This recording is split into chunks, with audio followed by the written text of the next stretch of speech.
मैं विकास विश्वकर्मा आप सबका वेलकम करता हूं हमारे इस यूट्यूब चैनल में जिसका नाम है विकास स्टडी पॉइंट यानी कि वीएसपी।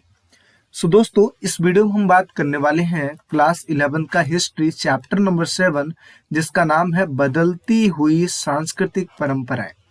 ये आपका टर्म 2 स्टार्ट हो गया है। ठीक है, माफी चाहूंगा 2-3 दिन से आपको वीडियो नहीं मिल पा रही है क्योंकि इसी टाइम हमारे पेपर होते हैं, तो इस वजह से उसमें मैं बिजी था और इस वजह से वीडियो नहीं मिल पाई। बट कोई नहीं, नेक्स्ट टाइम मैं कोशिश करूंगा कि पर डे आपको वीडियो मिल पाए। ठीक है ना। तो चलिए स्टार्ट करते हैं। बहुत ही बेहतरीन चैप्टर है। क्यों है? क्योंकि ये लॉजिक वाइज में आपको चीजें समझ में आएंगी। इसमें बहुत सारी ऐसी चीजें हैं जो आपको न्यू लगेंगी, सीखने को बहुत सारी चीजें आपको मिलेगा। ठीक है, तो चलिए स्टार्ट करते हैं फटाक से। तो जैसा कि आपको पता है, इस चैप्टर का नाम है बदलती हुई सांस्कृतिक परंपराएं। यहाँ पे आप एक चीज ध्यान से देखिए, संस्कृति समझते हैं क्या होता है। देखिए, यहाँ पे समझाने का मेरा लॉजिक बिल्कुल ही अलग है। आप बेशक किसी भी टीचर से पढ़ते हो, डजेंट मैटर, हमसे अगर आप पढ़ेंगे, समझने का पूरा वे आपका चेंज हो जाएगा। हर एक चीज को एकदम मजेदार तरीके से आप समझेंगे। ठीक है, बदलती हुई समझ में आता है, बदलती हुई कोई भी चीज, ऐसा चीज जो चेंज हो रहा हो। सांस्कृतिक का मतलब क्या होता है? संस्कृति बेशक समझो, संस्कृति एक भौगोलिक क्षेत्र में, है ना, रहने वाले व्यक्तियों का रहन सहन, खान पान, बोलचाल, वेशभूषा, ये सारी की सारी चीज आती है आपकी संस्कृति में। इवन लोगों की नॉलेज, है ना, बातचीत, ये सारी चीज किस में आती है? संस्कृति में। और परंपराओं का मतलब होता है ट्रेडिशन, यानी कि जो ट्रेडिशन पहले से चलती आ रही थी, लोगों की वेशभूषा, बातचीत, है ना, व्यवहार, परंपराएं जो चलती आ रही थी, वो क्या हो रही है? अब बदल रही थी। ठीक है, तो हम इन्हीं सब चीजों के बारे में हम 7वें चैप्टर में पढ़ेंगे, यानी कि बदलती हुई सांस्कृतिक परंपराओं में। ठीक है, तो जैसा कि आपको पता है 4 चैप्टर आपके थे फर्स्ट टर्म में, ठीक है, टर्म 1 में, और ऐसे ही एग्जैक्ट जो 4 चैप्टर आपको देखने को मिलेंगे वो टर्म 2 में।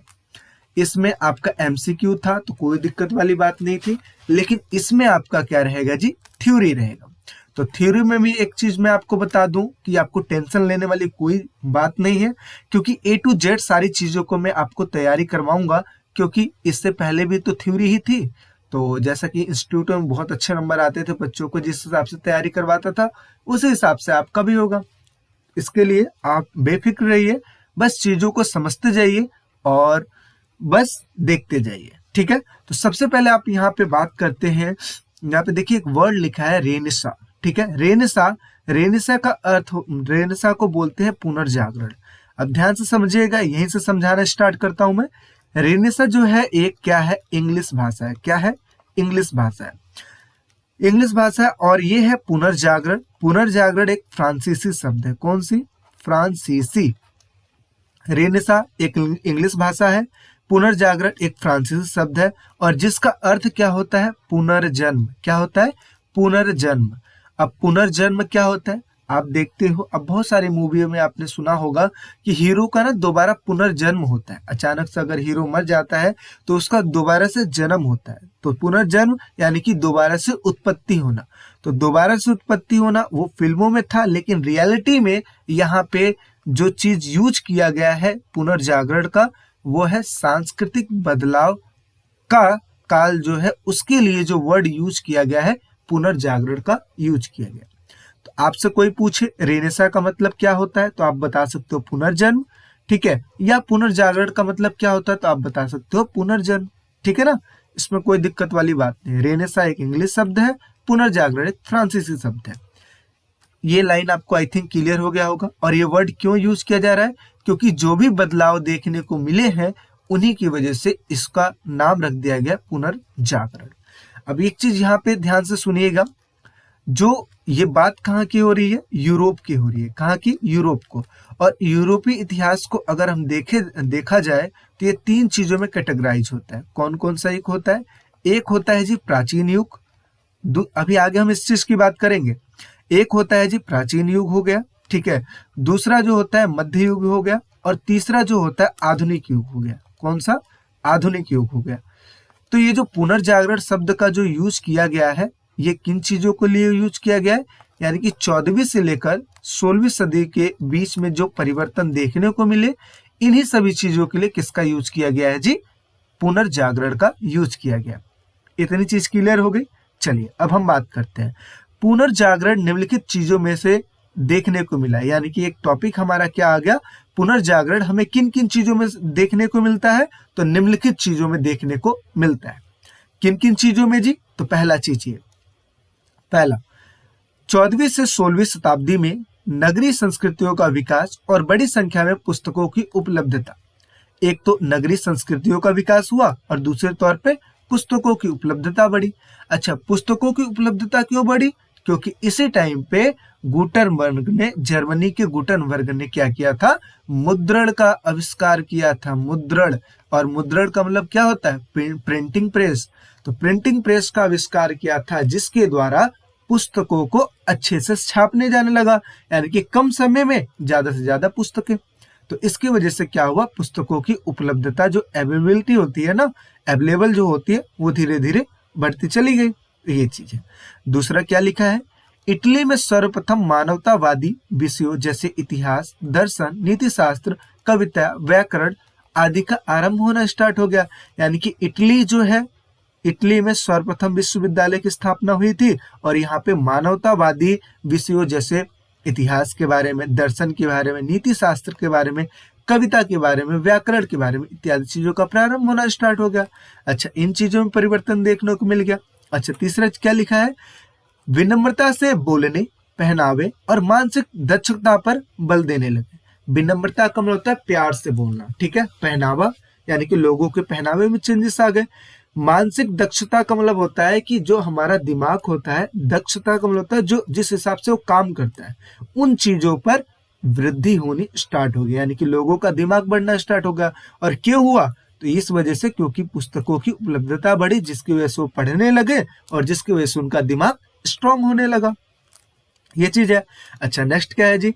चौथा, वैज्ञानिकों द्वारा आविष्कार और कलाकारों द्वारा प्रसिद्ध कलाकृतियों की रचना होने लगी। वैज्ञानिक आविष्कार करने लगे और कलाकार कलाकृतियां करने लगे। अच्छा, वर्ष के विषय में वर्ष के विषय में मध्ययुगीन सोच में बदलाव, यानी कि कहने का मतलब ये है, पहले के टाइम के जो लोग थे वो खगोल विद्या का जब आविष्कार, मतलब खगोल विद्या नहीं जानते थे, तो उस टाइम पे जो चर्च वाले बोल देते थे उन्हीं सब चीजों को मान लिया जाता था। लेकिन जो मध्ययुगीन जो सोच थी, उनमें अब बदलाव देखने को मिला, क्योंकि खगोल विद्या के लिए बहुत सारे वैज्ञानिक थे जिन्होंने ये पता लगा लिया जी भाई, सूरज की मतलब स्पीड वगैरह, ठीक है। इसके अलावा कैसे वो घूमता है, ठीक, और पृथ्वी कैसे किस हिसाब से करता है, घूमता है ना, ये सब चीजों पे वो अपना विचार रखना स्टार्ट कर दिए। तो इस वजह से क्या है, जो मध्ययुगीन जो सोच थी वो धीरे धीरे बदलती स्टार्ट हो गई, ठीक है ना। अब देखिए यहाँ पे एक चीज आप याद रखिए, जैसे मान लीजिए सूर्य है, ठीक है, और सूर्य का चक्कर लगाता है जी पृथ्वी लगाता है। सूर्य का चक्कर कौन लगाता है? पृथ्वी, क्योंकि पृथ्वी तो घूमता रहता है। अच्छा, सूर्य का चक्कर पृथ्वी लगाता है। तो पहले के टाइम के जो लोग थे, मतलब चर्च के लोग थे, वो ये बोला करते थे कि जो पृथ्वी है वो स्थिर है और सूर्य क्या कर रहा है जी? चक्कर लगा रहा है। तो वो पहले ये बोलते थे, लेकिन आगे चल के जैसे जैसे वैज्ञानिक होना स्टार्ट हुए, उन्होंने इन सब चीजों का अच्छे से खोज किया और जो चर्चों की जो कुरीतियां थी, जो आडंबर था, जो पाखंड था, उन सब चीजों को मतलब मानने से इनकार कर दिया। अच्छा, नेक्स्ट क्या है? तो अगला लिखा है, स्त्रियों की स्वायत्तता, शिक्षा एवं संपत्ति के विचार पर क्या हुआ? चर्चा होने लगा। तो इन सभी चीजों में परिवर्तन देखने को मिला और जिसकी वजह से पुनर्जागरण हमें दिखाई देने लगा यूरोप में। इतनी चीज समझ में आ गई। नेक्स्ट बात करें जी। चलिए अगला बात करते हैं। अब यहाँ पे देखिए पुनर्जागरण का अर्थ देखने को मिलेगा। क्या? पुनर्जागरण का अर्थ। तो क्या लिखा है? एक फ्रांसीसी शब्द जिसका अर्थ है पुनर्जन्म होता है। पुनर्जागरण की शुरुआत सबसे पहले कहाँ हुई थी? इटली में हुई थी। इस चीज को डिनोट करके रखिएगा, याद करके रखिएगा, ठीक है। कहाँ हुई थी? इटली में हुई थी। फिर यह कहाँ फैली? रोम में, वेनिस में और फ्लोरेंस में शुरू हो गई थी। तो अब ये है कहाँ पे? तो यहाँ पे देखिए लिखा है इटली, ठीक है। इटली की राजधानी रोम, तो रोम में हो गया। इसके अलावा ये वेनिस में फैल गई थी और इसके अलावा एक चीज और लिखा है, फ्लोरेंस में हुई थी। तो ये कहाँ है? ये है फ्लोरेंस, ठीक है ना। इन चीजों में क्या हुई? धीरे धीरे फैलनी स्टार्ट हो गई। नेक्स्ट, पुनर्जागरण ने लोगों में समानता की भावना पैदा की और समाज में व्याप्त अंधविश्वासों और रीति रिवाजों पर हमला किया। पुनर्जागरण काल के साहित्य ने लोगों की राजनीतिक सोच में एक महान परिवर्तन लाया और साथ ही साथ क्या हुआ, पुनर्जागरण को इतिहास में पुनर्जन्म के नाम से, पुनः जागृति के नाम से, पुनरुत्थान के नाम से आदि नामों से जाना जाता है। यानी कि पुनर्जागरण इन चीजों में भी देखने को मिला, जैसे इनके विभिन्न प्रकार के नाम है, जैसे पुनर्जन्म हो गया, पुनर्जागृति हो गया, पुनरुत्थान हो गया, इन सभी नामों से क्या है, जाना जाता है। नेक्स्ट क्या लिखा है, पुनर्जागरण को अंग्रेजी में रेनेसा कहते हैं, जो फ्रांसीसी भाषा का एक शब्द है जिसका अर्थ क्या है, फिर से जागना। अब क्या है जी, अंग्रेजी में इसको रेनेसा कहते हैं, स्टार्टिंग में हमने पढ़ लिया, और जो कि फ्रांसीसी शब्द है और इसका अर्थ क्या होता है, फिर से जागना। क्योंकि आपको पता है उस टाइम पे चर्च का बहुत ही आडंबर रूढ़िवादिता चल रही थी, तो इस वजह से क्या हुआ, धीरे धीरे जैसे जैसे वहां पे विद्वान होना स्टार्ट हो गए, वो नई नई चीजों की खोज करना स्टार्ट कर दिए, और जिसकी वजह से जो चर्च के जो आडंबर थे उस टाइम पे धीरे धीरे उनका खंडन होना स्टार्ट हो गया। यानी कि इटली के जो लोग थे वो पुनर्जागृत हो गए, और पुनर्जागृत का मतलब क्या हुआ, फिर से जगना। यानी कि उनको दोबारा, जैसे होता ना कि अंधकार था, मतलब लोग नींद में थे, अब नींद से जग गए, तो ये चीज है इसका मतलब। ठीक है, समझ में आ गया। नेक्स्ट बात करें, चलिए। पुनर्जागरण पुरुष यानी कि रेनेसा व्यक्ति किसे कहते हैं, ये क्वेश्चन पूछा जाता है। रेनेसा व्यक्ति यानी कि पुनर्जागरण पुरुष किसे कहते हैं। तो पुनर्जागरण पुरुष को समझना है तो आप एक चीज समझिए, जैसे मान लीजिए एक व्यक्ति है, ठीक है, एक व्यक्ति है, एक व्यक्ति के अंदर बहुत सारे कौशल हैं, किसी भी काम को करने का हुनर है, ठीक है, और साथ ही साथ वो लोगों के हित के लिए काम करता है, तो उसको रेनेसा व्यक्ति कहते हैं।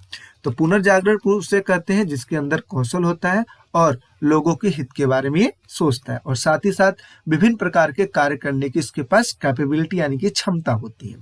ठीक है, समझ में आ गया। नेक्स्ट बात करें तो यूरोपीय इतिहास के बारे में जानकारी प्राप्त करने के स्रोत क्या है, यानी कि यूरोप के इतिहास के बारे में हमें जानकारी करने के सोर्सेस क्या है। तो क्या क्या है जी, तो पहला लिखा है कि यूरोप और अमेरिका के जो अभिलेखागार हैं तथा संग्रहालय है, वहां पे कुछ दस्तावेज रखे गए, और जिसकी वजह से हमें यूरोप के बारे में हमें जानकारी मिलती है। दूसरा क्या है, मुद्रित पुस्तकें।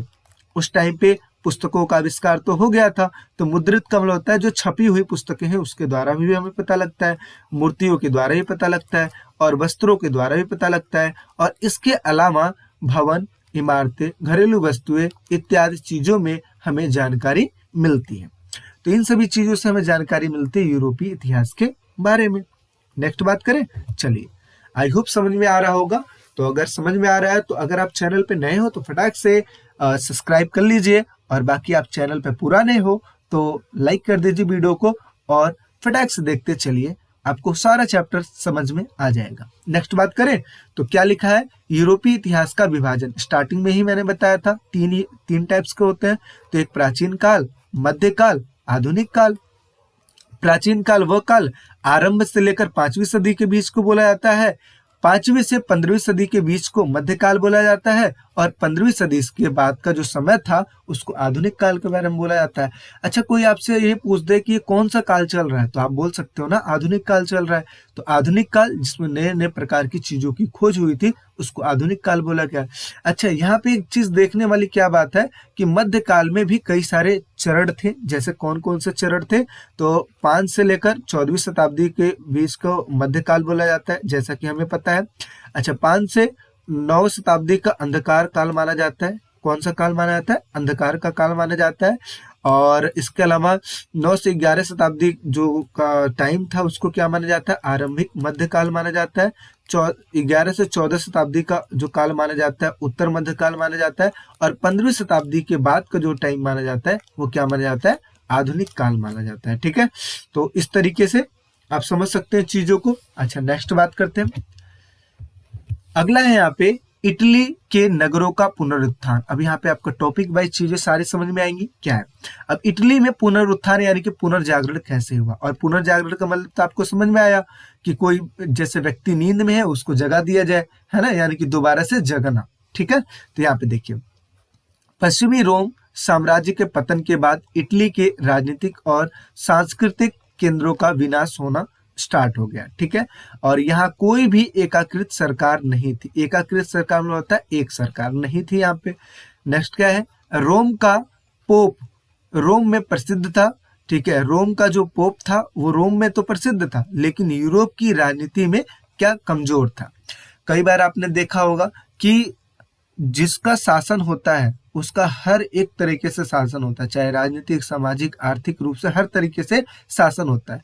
लेकिन रोम में पोप तो था, प्रसिद्ध भी था, लेकिन इसका राजनीतिक प्रभाव ज्यादा नहीं था। ये क्या था, कमजोर था, और इसी वजह से इनकी कुरीतियों को कुचल दिया गया। क्योंकि नए नए जब आविष्कारक हुए, नई नई चीजों की जब खोज हुई, तो इनको पता लगा कि जो पहले से जो चीजें चली आ रही थी, जो रूढ़िवादिता चली आ रही थी, वो गलत थी। तो इसी की वजह से उन चीजों को दोबारा खत्म कर दिया गया। ठीक है, अच्छा नेक्स्ट का लिखा है, पश्चिमी यूरोप में सामंती संबंधों के कारण नया रूप ले रहे थे, और पूर्वी यूरोप में बाइजेंटाइन साम्राज्य के शासक में बदल रहा था। यानी कहने का मतलब है, पश्चिमी यूरोप में सामंती जो संबंध थे धीरे धीरे बन रहे थे, जिसकी वजह से एक नया रूप लिया जा रहा था। और साथ ही साथ पूर्वी यूरोप में क्या होता है, बाइजेंटाइन साम्राज्य होता है। आपको पता है साम्राज्य कैसे बनता है, कोई राजा होता है जो आक्रमण करता है, और आक्रमण करने के बाद अपना साम्राज्य फैला देता है। तो जो पूर्वी यूरोप था उसमें किसका शासन था, बाइजेंटाइन साम्राज्य था। ठीक है, वो अपना शासन करने लगा। और साथ ही साथ जो पश्चिमी यूरोप था वहां पे इस्लाम भी धीरे धीरे बढ़ने लगे। इटली में कमजोर होने के कारण कई टुकड़े में बढ़ गया। इटली जो था कमजोर होने के कारण ये क्या होता है, धीरे धीरे कई टुकड़ों में बढ़ जाता है। क्योंकि यहाँ पे चीजें समझ तो आ नहीं रही थी। क्यों नहीं आ रही थी, क्योंकि यहाँ पे पोप का भी शासन था। धीरे धीरे जो राज्य थे, दूसरे साम्राज्य के जो राजा थे, वो क्या करते थे, आक्रमण कर लेते थे, और करने के बाद छोटे छोटे टुकड़ों में डिवाइड हो जाता था। तो इटली कमजोर होने के कारण कई टुकड़ों में क्या होता है, बढ़ जाता था।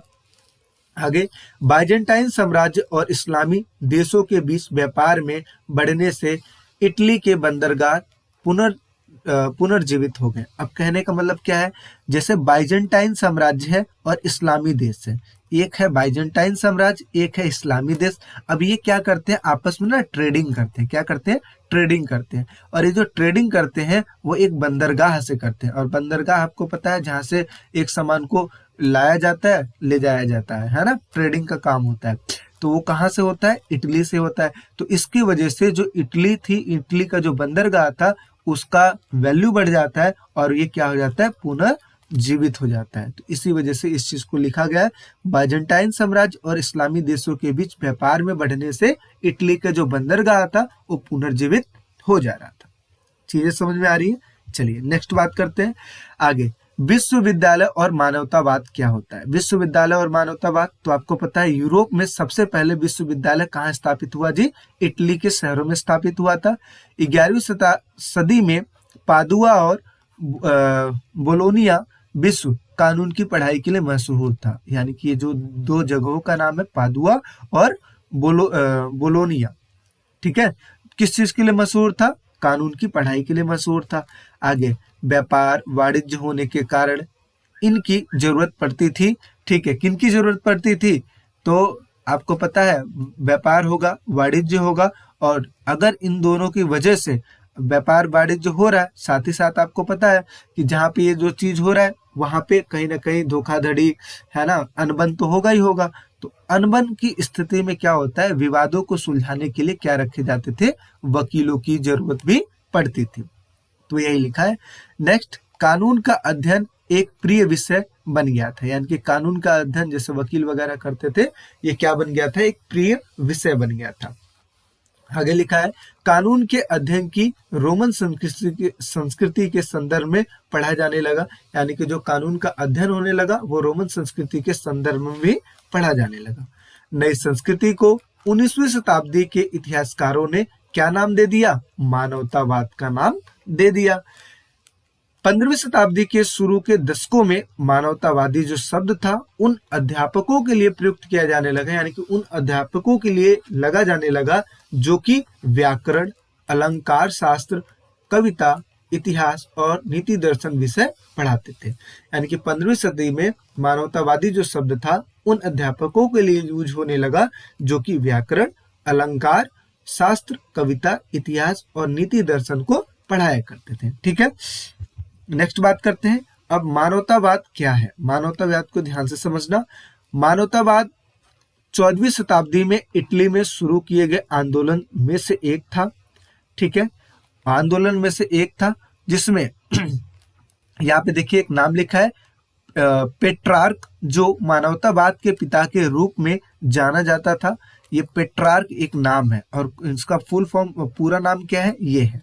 ठीक है, फ्रांचेस्को पेट्रार्क। ठीक है, तो उन्होंने पादरी के अंधविश्वासों और जीवन शैली की आलोचना की। यानी कि ये जो व्यक्ति थे, इन्होंने क्या किया था, पादरी जो वर्ग थे उनके अंधविश्वासों को और जीवन शैली की इन्होंने आलोचना की थी। और इन्होंने क्या किया था, 1304 से लेकर 1378 तक इस परिवर्तन का प्रतिनिधित्व किया था, यानी कि लीडरशिप निभाया था मानवतावाद के हिसाब से। क्योंकि मानवतावादी जो शब्द इस्तेमाल किया जा रहा था, विभिन्न प्रकार के उन टीचरों के लिए इस्तेमाल किया जा रहा था जो कि विभिन्न प्रकार की चीजें पढ़ा रहे थे, जैसे नीति शास्त्र, अलंकार शास्त्र, व्याकरण, इन चीजों से। अब लोग क्या होते थे, पढ़ते थे और पढ़ने के बाद उनका जो दिमाग था वो डेवलप्ड होता था। और जब डेवलप्ड होता था तो जाहिर सी बात है, जो अंधविश्वास है पादरियों का, जो उनकी जीवन शैली है, उनकी आलोचना तो करेंगे। तो ये चीज है। और लीडरशिप किसकी थी, ये इनकी थी, फ्रांचेस्को पेट्रार्क की थी। ठीक है, अच्छा नेक्स्ट बात करते हैं। मानवतावादी लोगों का तर्क था कि मध्य युग में चर्च ने लोगों के सोचों को इस तरह जकड़ रखा है कि यूनान और रोमन वासियों का समस्त ज्ञान उनके दिमाग से निकल चुका है। यानी कि इतना अंधविश्वास फैल चुका है कि जो लोग हैं उनका जो दिमाग है उनके मतलब काबू में नहीं है। ठीक है ना, इतनी कुरीतियों में भरा पड़ा है।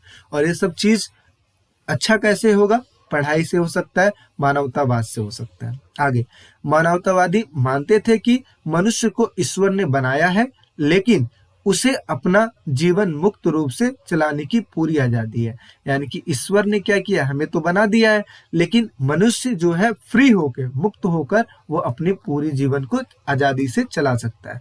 कोई किसी का जोर दबाव नहीं है, चाहे वो पोप हो चाहे कोई भी हो, किसी का कोई जोर दबाव नहीं है। व्यक्ति खुद से अपना जीवन चला सकता है, ईश्वर ने उसे भेजा है। बस इतना है कि अपने अंदर इंसानियत रखो और लोगों की हेल्प करते रहो और अपना जीवन व्यतीत करते रहो, यही चीज है।